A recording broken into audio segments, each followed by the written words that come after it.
welcome to Good Game. I'm Bajo. And I'm Hex. This week we have the perfect mix of games to keep us busy in these long winter days. Yes, we have something to make us think, something to give us choices, and something to scare us silly. And we start with a camping trip that is anything but relaxing.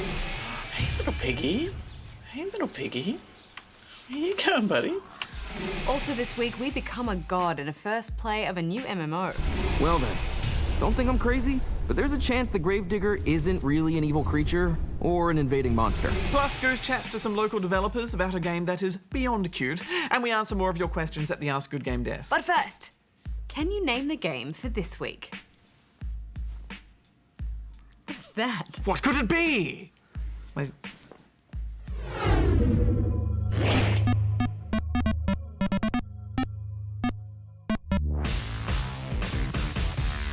Here's what's making headlines. The Interactive Games and Entertainment Association has released its annual Digital Australia report, and its key findings reveal Australia's total industry value has grown by 20%, with digital sales rising by 39% and now accounting for over half of all profits.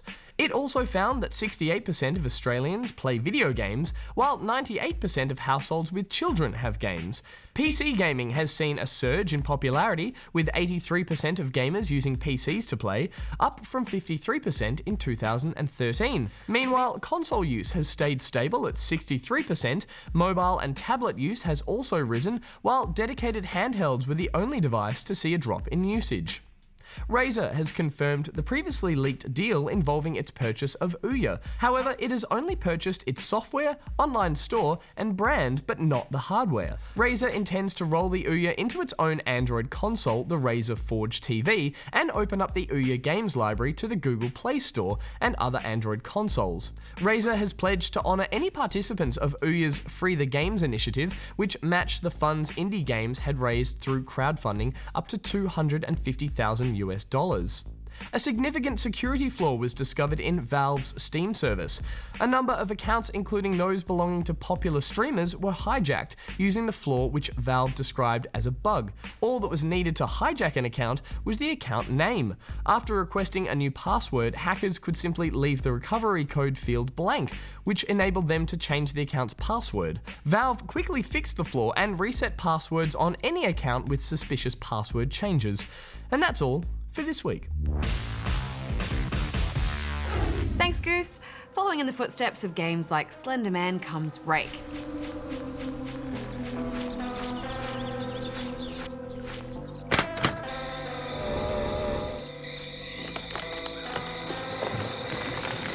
What's that?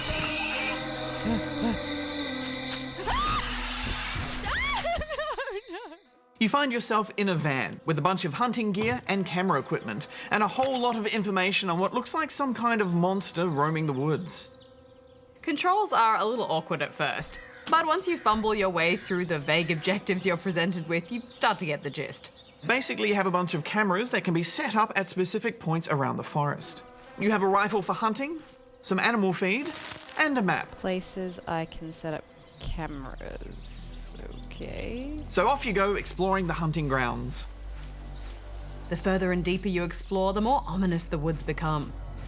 Spooky music. Spooky music. And you start to come across a few warning signs of what may be in your future. Oh, gross. You have all your hunting gear, so you can actually hunt if you want to. Yeah, I kind of assumed that was one of my objectives, but apparently not.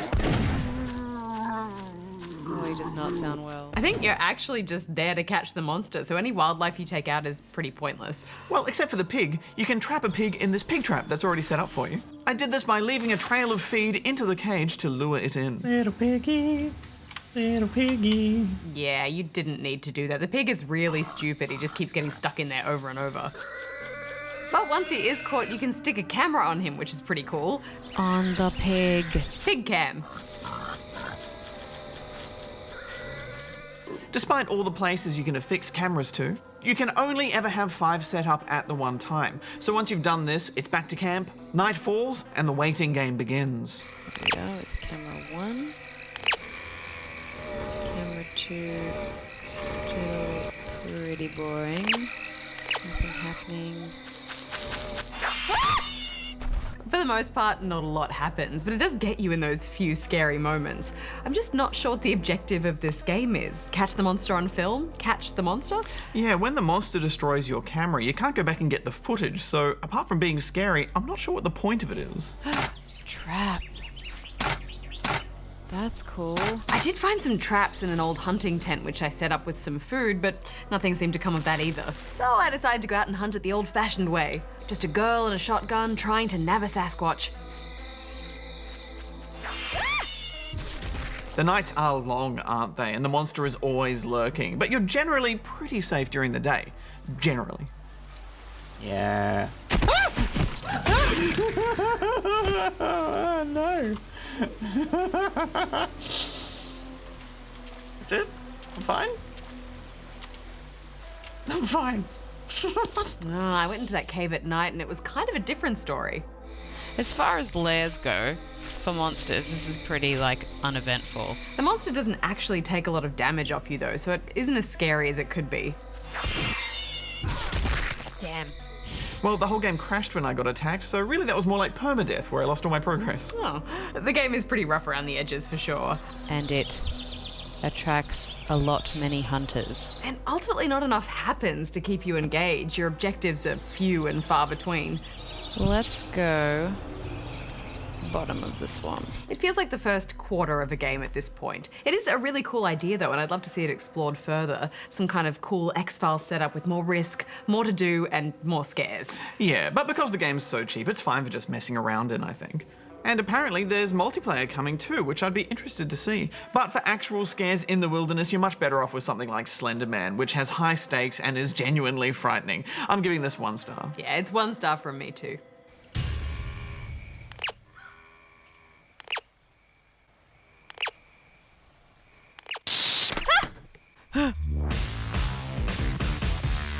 There are so many great indie games being made locally at the moment. Yes, and Goose decided it was about time he got out there to meet some of these local developers, starting with Hojo Studio.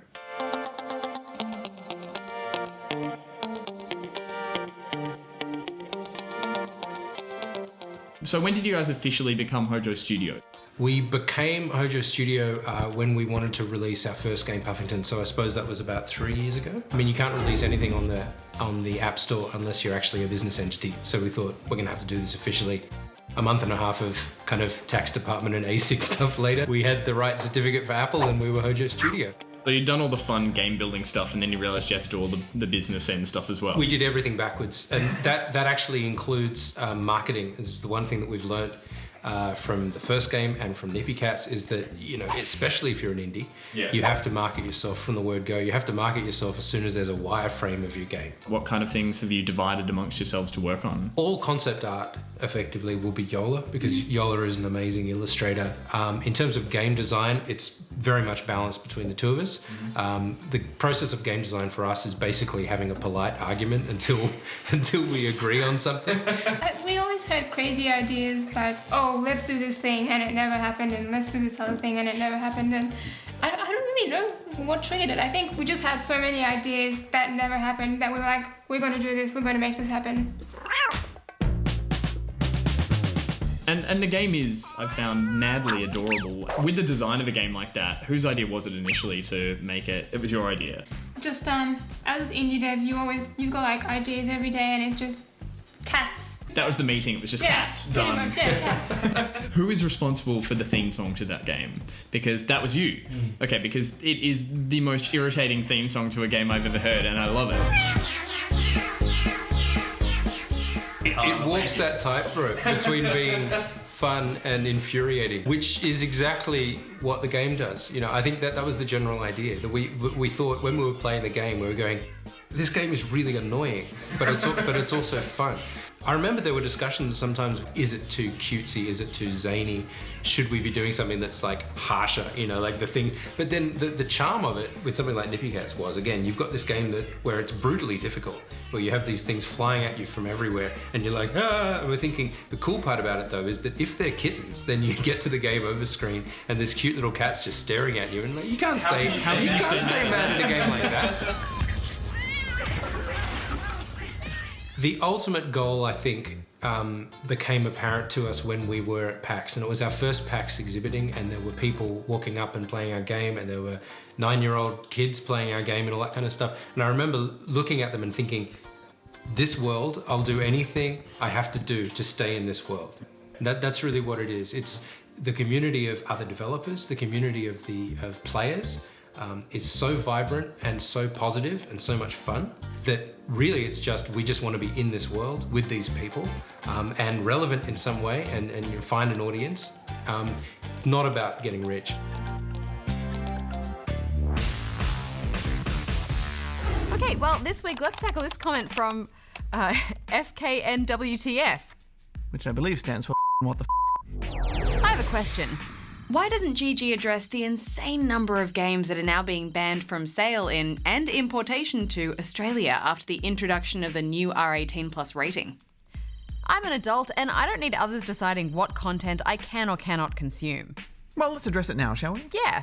So, firstly, the recent surge in refused classification games has almost nothing to do with the introduction of the R18 plus classification. It's all to do with a new classification tool that's being trialled as part of Australia signing up to the IARC, or International Age Rating Coalition, for mobile and digitally delivered games. The scheme uses a free online form that developers can fill out quickly to determine what rating their game will receive in a whole range of countries. The aim is to hopefully make classifying digital games a lot easier and cheaper for developers. And it will also help in dealing with the huge volume of mobile and digital games that get released that up until now have simply gone unclassified. Where the classification board had previously only been able to classify about 400 games a year, they've now been able to look at a backlog of over 150,000 unclassified games in only 4 months. And in that time, 220 games were refused classification. I think that number is even higher now, actually. And sure, that seems like a lot, especially when you consider that between 1994 and 2014, only 50 games had been refused classification. But it's all about the volume. With such a huge increase in games now getting classified, it's to be expected that we'd see more games being refused classification. To be honest, though, when you look through the list of games that have been refused using the IARC tool, they all seem to be little mobile games that I don't know that anyone's going to be that upset about missing out on. Yeah, it's easy to see why some of them have been refused classification just based on their names alone, such as I Smoke Weed HD, that's the HD version. You wouldn't want to play an SD. And Drug Dealer Simulator Game, just for example. Yeah, but some of them sound pretty innocent. I mean, I wonder what's so bad about Fairy Creator or New Little Horse Puzzle Game. I don't know, Hex, but I want to know. It's like some seedy underbelly of the game world. In any case, at the end of the trial period, they will be reviewing every refused classification game to make sure the system is working as intended. So if they are innocent enough, then one day, perhaps we'll all be able to bask in the joys of New Little Horse Puzzle Game. One can only hope. And of course, it is an ongoing issue. So as the trial continues and the system comes into place or not, we'll definitely be keeping an eye on it and investigating it further if needs be. But on that note, let's investigate what people thought of a game with You Review. Oh, Bajo, can we please look at The Witcher 3? Yes. Yay! Okay, well, out of 100 plus users, most reviews have scored it 5 out of 5. Like this one from Jay. This is the best fudging game I've played all year. The graphics, gameplay, and beards are just deliciously delicious. Going to fight a grave hag wearing just boots and a bird mask is probably the best thing ever. 12 teen stars! 5 stars, and may I say, Jay, a very correct review. Well, Hex, there were 1 or 2 not so glowing reviews. Well, they were wrong. Yes, well, I don't know how you can say someone's opinion is wrong. I don't make the rules, Bajo. So, okay, well, Reality Keeper here said this. No first-person view or controller options, small text, and lack of save slots. Handles like a duck, 10 years behind the times. Skyrim will never be beaten if this is any indication. We'll be returning for refund. I used to be an adventurer like you, till I took a Witcher in the wallet. 3 stars. Incorrect! Although I will agree with you on the small text thing. Part of the reason why I got these glasses is because I couldn't read anything in that game. But we have a much more accurate review here from Ali Red 7. Best next-gen game till now. A perfect RPG. 5 out of 5. Well, Topo Notto clearly wasn't such a fan and wrote 200 hours of doing favors for information. Anything else I should know? 2 stars. Wipe that frown off your face. Incorrect. Kind of. But how about this one from MLS who said, goodbye life, I'm living in this world. 5 stars. Now that we're done thanking one another, let's get to work. Oh, or this one from John Curtin Razor who said, Holy butts, what a good game! 5 stars. Oh, this one's great. All right, Hex, I think we're out of time for this week. Oh, but I have so many more 5 out of 5 reviews, Bajo. If you'd like to send in a review that's not about Witcher 3, you can do so online or through our app. This is the greatest game ever. Did you know I liked Batman Arkham Knight more than Witcher? No! It's a tricky time for MMORPGs at the moment. The shift to free-to-play models works well for many developers, but it's also hard for new MMOs to stand out in the crowd. Skyforge, also free-to-play, is trying a few things to be different. We recently jumped into the beta. All right, listen up. To clear the town of enemies, and evacuate the civilians. Keep your eyes open and be careful. We're not immortal. Questions? All right then.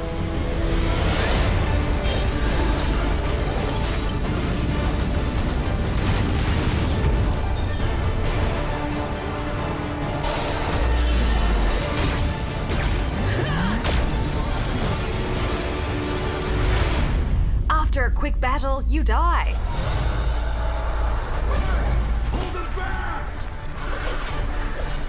But being an immortal, you wake up in a pile of corpses and your adventure begins. You are a protector of the world, Aelion. A group called Reapers of Death have a new leader, and this organization is bad for regular non-immortals. Someone is giving orders to the Reapers? They've always been so uncoordinated. If they have a leader now, they've become a very serious threat. Your first objective is to investigate an enemy called Gravedigger. You can hold your own against a couple of us. You're transported to a futuristic space station hub world where giant halos are the fashion of the time. Right. This is my holographic form. I like the religious angle on this, Hex. I think it works, that you're one of many gods. Immortality. It is something we don't yet fully understand. And the more people you help and that believe in you, the more your power grows. Yeah, I like the theme too, although I'm yet to see any of these people that I'm supposed to be helping. It's a cool concept, it's just a shame that it all comes across a little bit naff.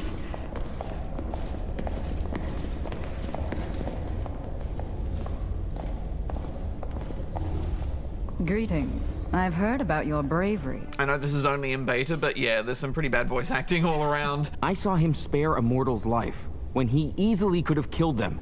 It's the truth. But you had an encounter with the Gravedigger. The enemy is still at large, but his time is running out. There are some interesting ideas in the gameplay though. For example, you can change your class at any time, so you can go from DPS to heals to tank in just a few clicks. I found that combat to be instantly enjoyable, and I think it's the highlight for us so far. Yeah, the controls are interesting and unique as well, lots of clicking, which is good. Some classes rely on mouse-click combos, such as the Paladin, who is all about defense and summoning lightning in the middle of combat. I also really liked the Berserker, who has a sort of chainsaw sword and a brutal finisher. How good are the finishes? When an enemy's on low health, you can just hit one button and doom them.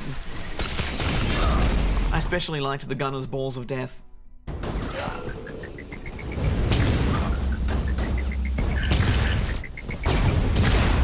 I love how the enemies just run away as soon as they see them. The Gunner is absolutely my favorite class so far. You feel like such an action hero, pulling out that big gun and just spraying plasma everywhere. You are not allowed here. And then switching to an energy rifle, laying down artillery missiles. So cool. Ping is a big issue though. I couldn't get a ping below 200, which made switching weapons in the middle of combat infuriating. Yeah, you really notice it out in the world too, even in solo instances, although that may just be a beta thing. Along with combos, you'll also need to charge some abilities, dodge and avoid AoEs, the usual kind of stuff. But even in our short play, you can tell there's a lot of underlying strategy to the fights, and each class plays really differently. Yeah, there's some interesting mechanics, isn't there? Such as how you can line up enemies and shoot through them. Love that. Then, after a few hours of play, you're introduced to a whole stack of new classes. Sadly, they all were locked behind what looks like a lot of grinding. Yeah, I mean, maybe upon release you can pay to unlock them as part of the business model, which would make sense. So, the combat is interesting and the idea is sound, but I don't know, the art style seems a little bit directionless to me. The capital in all its beauty. Nothing else like it. Yep. What would you call this? Like Roman Empire sci-fi? Yeah, maybe. It's a bit all over the shop, isn't it? It's kind of like a whole bunch of characters came together from various JRPGs just to play this. So do it already. Yeah, it just seems like none of the characters' costumes are from the same world. I do love that you can change your outfit at any time, but some of the gear is verging into Saints Row territory.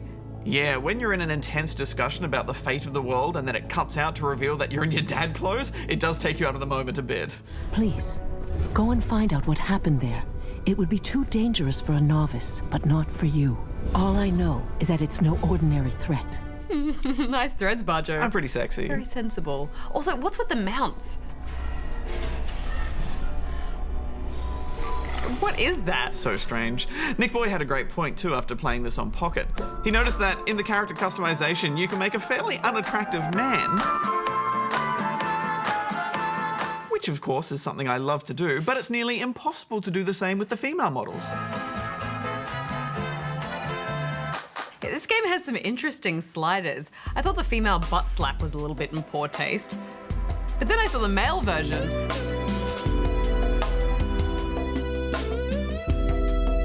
I guess everyone's got a shake dad booty. It's good to see equal sexy butt representation, at least in games, Hex. Did you ever notice, though, whenever you come across a female NPC and you start a conversation, their boobs just do this little slight jiggle. Dig into the middle? Yeah, it's a bit weird, I thought isn't it was it? going crazy. Yeah. So far, only one immortal. Interested in the Gravedigger's story? I mean, it's very subtle, and I'm sure it's just some weird game physics thing, but it was really distracting for me every time. So, would you like to change your appearance? Meanwhile, they have minds of their own in the character creator, too. It's very interesting physics going on there, Bajo. The look of the world itself is pretty inconsistent. Some areas are quite nice to look at, others are a bit bland and uninspired. This isn't truly open world, it's a little bit more like Star Trek Online, where you beam down to various small, self-contained locations. I just didn't enjoy being in this world, Bajo. It doesn't have the production values that we're used to from recent MMOs. Yeah, it's such a shame. That intro zone looked amazing. But then almost all the other areas we visited felt small for an MMO and pretty bland. The combat did pull me through for a while though. And I do like that you can choose to join instances in a group or solo just from that first menu. The biggest issue I have with this game though, Hex, is its unlock tree. It's called the Ascension Atlas, the coming together of mind and body. But each individual class has a huge tree to unlock, and it just seems a bit pointless because it's also very linear. Yeah, and it's massive too, isn't it? As each class has their own tree, I struggled to make choices about going hard on one class or spreading out points between a few. Yeah, it's a frustrating decision for the player to have to make so early on, but I guess that's what you get when you can be any class you want at the click of a button. So Hex, do you think this MMO will work? Well, it has some inspired ideas with the classes, but I just don't think this world is modern and interesting enough to hold people's interest for long. Yeah, I agree with you, but I can't deny that my interest has peaked just because of that combat alone. And also, this felt like a fairly rough beta, so I think maybe the polish of the final version could bring everything together.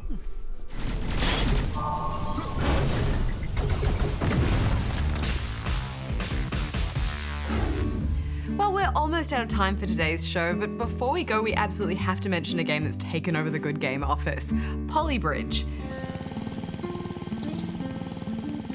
It's still in early access, but there's a good number of campaign maps included, with a good number of user-created ones on offer. The concept is simple. You build bridges to get a variety of vehicles across water, but the best laid plans don't always build the best bridges. There's boats, crossovers,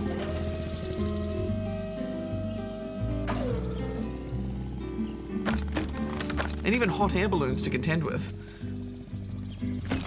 And the game is almost a bit cheeky with not letting you build symmetrical bridges, which is really annoying. Just when I'm building a beautiful, elegant bridge, a truss that doesn't quite reach turns it into a monstrosity of Frankenstein proportions.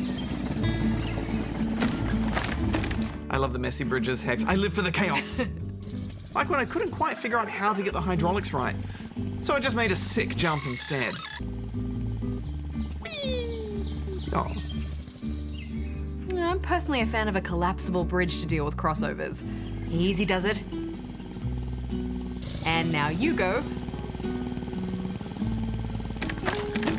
Nailed it. But nothing beats the perfectly smooth use of multiple hydraulics.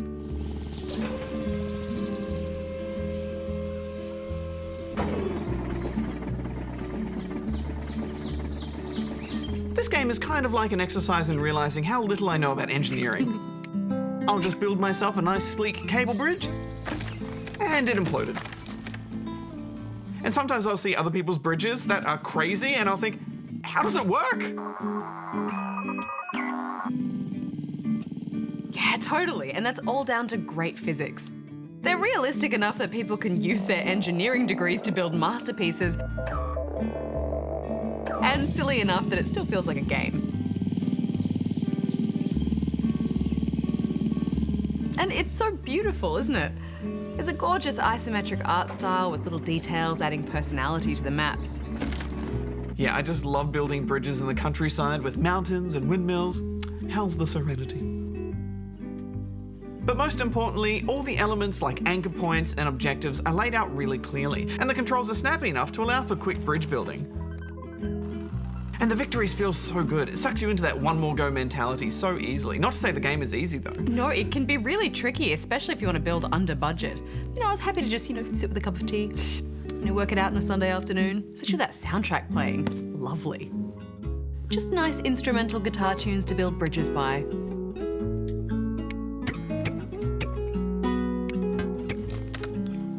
I can listen to that all day. Yeah, it's a great soundtrack. Plus, they've made it really easy to share your creations with the game's inbuilt GIF creator, so you can immortalize your victories and, more importantly, your failures. I think the sense of sharing and community is the key to the success of this game. Yeah, even if someone was playing this in the Good Game office, it would almost always draw a crowd of construction advisors. More triangles, Goose. I think you need to put another steel beam there. I don't have steel beams. It's You're going to be over budget. Well, I've got to get the bridge. If you just change the angle of trajectory, The boat's got to get through. fine to be And able the to cars. allow- And look, it's fine. There we go. Nailed it. And it will. Oh. Yeah, great job. You should have added the steel beam where I told you. More triangles. Just call me Project Manager Hex. Too many cooks. Everything about this game is charming, isn't it? And it's backed up with fun physics, challenging maps, and a great community. I can't wait to see more of this game and watch it grow.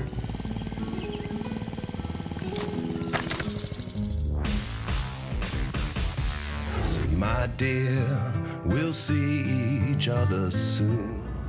This town, Bodger, has a way of taking innocent people and chewing them up and spitting them out into tiny balls of despair, and then those balls of despair get sucked into an endless black hole of destruction. Yep. Anyway, it doesn't bring us any closer to finding out who this Dick character is. And that was the latest track from Can You Name the Game this week. Yeah, take the shortcut downtown. Save a million miles off-road.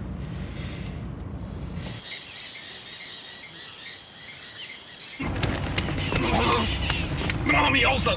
Get right downtown that way. It was Alley Cat from 1983. You play a cat in an alley, and you have to find your way in and out of windows, which open up to a variety of games such as pushing things off tables, catching mice, and eating fish. All things that cats love to do. And it's our name the game because it had cats in it. Just like the game Nippy Cats, which was featured in this week's Indie Profile. Next week, we have something very special for you. It's not cats. Goose will be bringing you a Good Game special presentation of This Gaming Life, a collaboration between musical comedy group Tripod, the Melbourne Symphony Orchestra, and Journey composer Austin Wintory. It's a celebration of gaming mixed with comedy, music, and a lot more. We hope you'll join us for this really fun edition of Good Game. And don't forget, if you live in Sydney, you can catch Hex, Goose and I live on stage at the M-Mall Theatre September 5th. Along with the guys from Tripod and some other very special guests, we'll be running a gauntlet of gaming trivia madness. Hope to see you there. You can check out all of the details on our social medias, and we hope to see you there. Until next time, may all your games be good ones. Hex out. Bajo out. You ever thought of starting some kind of gaming band? Gaming band, or any band. Yeah. I'd have to learn how to play some instruments and We learn could how to start sing. one together. That'd be a great idea. We could call it the Hex Band, like the Dave Matthews Band, and you're just like a Right. silent participant. I would be fine with that. Yeah. I imagine it would be kind of, folk infused with Prodigy. Prodigy? Yeah. I feel like that would be us.